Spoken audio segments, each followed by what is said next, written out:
Long before the roar of a crowd, the work begins in silence.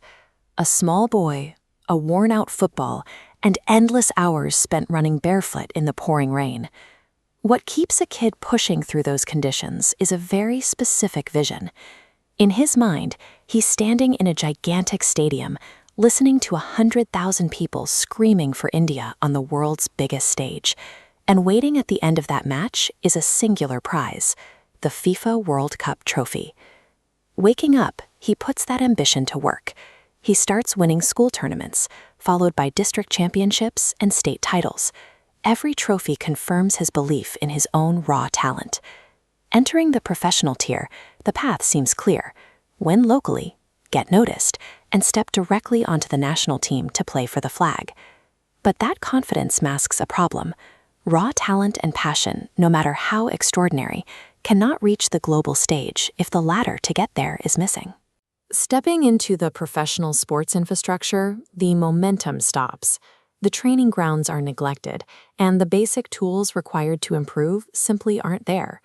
The country struggles internationally because of a vacuum in youth support. Without a structured way to develop young players, talent has nowhere to go. This diagram of resource allocation shows the breakdown. A significant volume of national sports funding enters the system here at the top layer. But watch the flow move downward.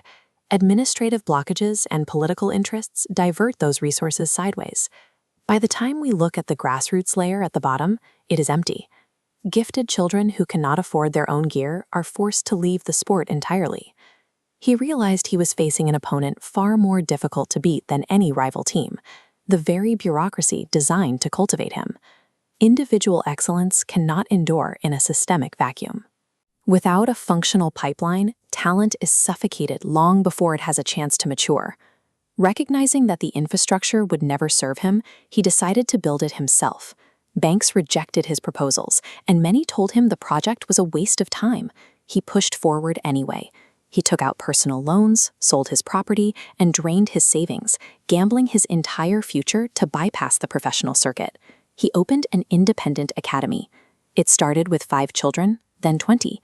Soon, 100 kids were showing up every day to train on a single, well-maintained field. He implemented a strict, modern regimen, combining disciplined physical coaching with proper nutrition and formal classroom education. As his first graduates started finding success in regional trials, the word spread.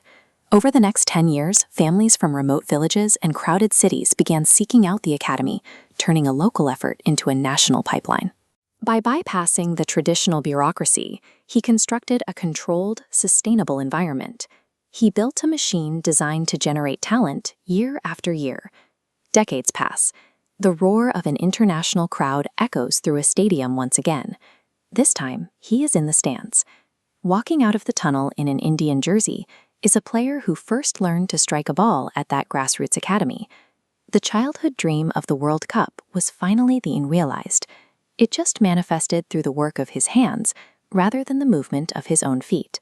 He gave up his own moment of personal on-field glory to become the foundation for someone else's. Rewiring a nation's athletic output requires tending to the soil that feeds thousands of champions, rather than waiting for one to appear by chance. Great dreams often belong to the generations they inspire. Support Indian grassroots football, because every champion has to begin somewhere.